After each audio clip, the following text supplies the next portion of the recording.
अवध की स्थापना सादत खां ने 1722 ईस्वी में की।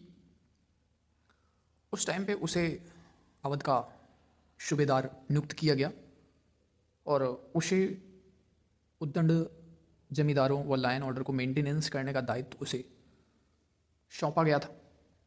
उसने इस काम को बखूबी निभाया और इस समस्या को हल करने के बाद वह अपना सारा ध्यान राजधानी की तरफ आकर्षित किया। लेकिन राजधानी में वह कुंठा का अनुभव करता था, क्योंकि यह वही टाइम था जब सैयद बंधुओं की हत्या हो गई थी और सारी बागडोर चिंकुलिज खान निज़ाम के हाथों में थी और वह खुद को एक पावरफुल कुलीन की तरह महसूस कर रहा था। वह मोहम्मद शाह के एक प्रमुख समर्थक के रूप में उनके आगे पीछे घूमता रहता था। फिर सादत खां ने राजधानी से विमुख होकर अवध की तरफ प्रस्थान किया और अपने दामाद सफदरजंग को नायब सूबेदार का पद दिलाया और दीवान का पद अनुमोदन बादशाह से प्राप्त किया। और जो वित्तीय दायित्व था, वित्तीय प्रतिबद्धता थी मुगल शासन के प्रति, उसे बहुत ही कम कर दिया। बस औपचारिक स्वतंत्रता जो थी वो बनी रही। इसके बाद 1740 में जब निज़ाम को मीर बख्शी जैसे महत्वपूर्ण पद को दिया जाता है तो उसका शाही राजघराने से टकराव हो जाता है और वह बादशाह के विमुख हो जाता है।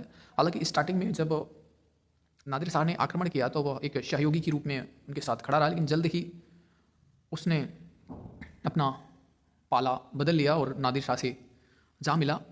लेकिन उसने जो उम्मीद लगाकर नादिर शाह की सहायता की या नादिर शाह से मिला, उसे जल्द ही ये पता चल गया कि नादिर शाह को जैसा मैंने सोचा है वैसा है नहीं। और जल्द ही वो एक कुंठित मानसिकता से ग्रस्त हो गया और इन सारी समस्याओं से जूझते हुए ताकि तंग आकर आखिरकार उसने 1740 में आत्महत्या कर ली। इसके बाद उसका पुत्र सफदरजंग गद्दी पर बैठता है। हालांकि सफदरजंग की स्थिति तब बदलती है जब आप देखोगे कि 1748 में निज़ामुल मुल्क की मृत्यु हो जाती है और उधर मोहम्मद शाह की भी मृत्यु हो जाती है।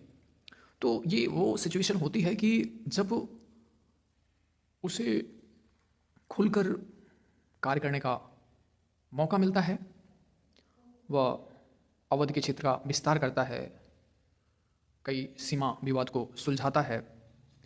इन सब के बाद जो गद्दी पर बैठता है शुजाउद्दौला।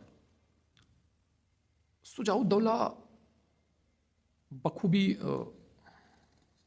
प्रशासन को चलाता है और वह एक समृद्धशाली क्षेत्र के रूप में उभरता है। हालांकि इस टाइम पे आप देखोगे जो अवध का मुगलों के साथ औपचारिक संबंध था वो पूरी तरह से बना हुआ था। कोई भी ऐसी चीज़ नहीं थी जिस पर अनुमोदन बादशाह का ना होता था। सारी चीज़ें सिक्के और सारी चीज़ें बादशाह के नाम से ही चलती थी। लेकिन जल्द ही उसे की शाही राजघरानों से उसकी विमुखता हो गई और वह सारा ध्यान अवध के क्षेत्र पर लगाने लगा। 1761 में जब अहमद शाह अब्दाली का आक्रमण होता है तो उस समय अवध एक स्थानीय पावर के रूप में स्थापित हो चुका था। उसकी विजय कि कौन पक्ष जीतेगा, किसका पलड़ा भारी होगा, यह शुजाउद्दौला ही तय कर सकता है। अंततः उसने शुजाउद्दौला ने अपने स्थानीय प्रतिरोधी मराठाओं को परास्त करने के लिए नादिर शाह का, वो अहमद शाह अब्दाली का साथ दिया और पानीपत के युद्ध में मराठों की बुरी हार हुई। ये सारी परिस्थितियाँ चलती रही। अंततः जो अवध की समृद्धि पर या अवध की पावर पर जो लगाम लगी वो बक्सर के युद्ध में हुई। 1764 में जब बक्सर का युद्ध हुआ तो अवध को एक बफर स्टेट के रूप में स्थापित कर दिया गया। इससे उसके उड़ते हुए पंख को हमेशा हमेशा के लिए काट दिया गया।